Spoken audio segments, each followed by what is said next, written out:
back to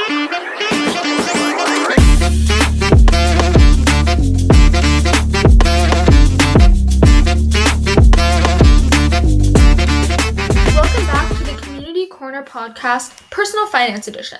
I'm Olivia, and I'm joined by my co-host, Rashmi. Today, we're hoping to uncover what money is. So, Olivia, what exactly is money?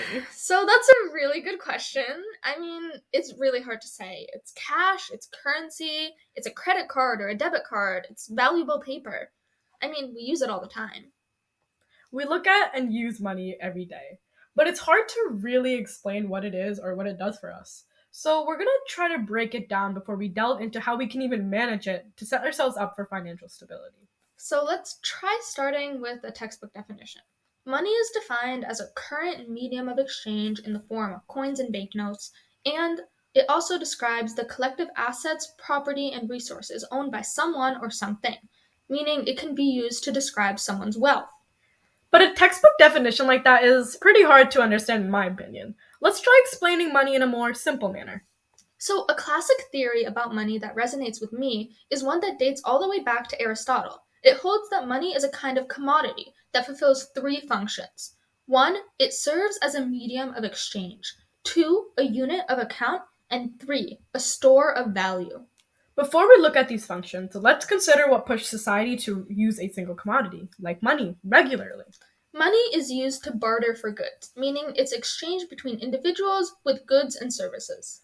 For example, when I go buy food from the grocery store, I'm really exchanging my money for groceries. We call it payment, but at the end of the day, it's just a trade. And before we had any form of money, trading would be so much more difficult. If you're trying to trade, you both have to be benefiting from it in some way, meaning both individuals have to be mutually benefiting for a trade to be successful and actually go through.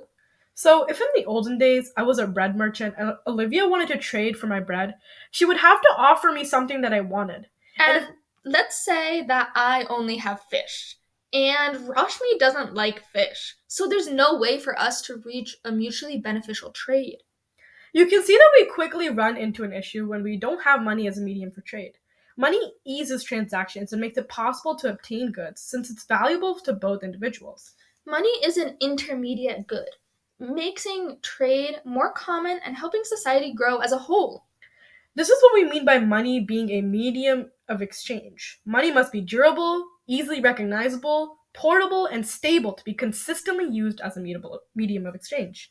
We have to be able to recognize one form of currency as money to prevent conflict about its true value, and it has to be used multiple times. It would be really unfortunate if we were constantly paid with weak little slips of paper that can't last more than one transaction, wouldn't it? Yup.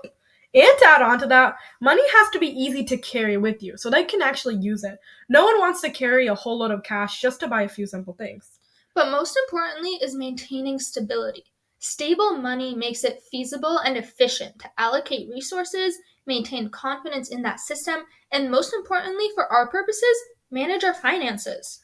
Lack of stability in money is what results in recessions or inflation. In extreme cases, it can lead to hyperinflation or depression. Some countries continue to deal with unstable price levels and struggle to put a clear value to their money.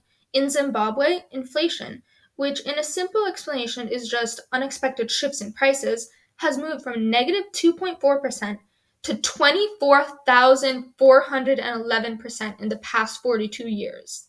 With constantly falling value, Zimbabwe's government had to resort to printing dollar notes as high as $100 trillion. This had made many people just flee the country, discourage savings, and harm confidence in the government. It's practically impossible to prepare yourself for the financial future when the value of your money that you're planning with is constantly shifting in unexpected ways. It's easy to understand why stability is so important when we consider the alternative. This is what the money theory we discussed earlier meant when it referenced money as a store of value. Money is a tool in our lives, and it loses or gains value over time. It's more of a social concept than a physical commodity, since paper notes themselves have a low value. More important is the power that we give it. Money has worth based on our trust in it. And that's why we use it as a unit of account, the last major function of money. It's something we can count on and use to account for our wealth, debts, income, and expenses.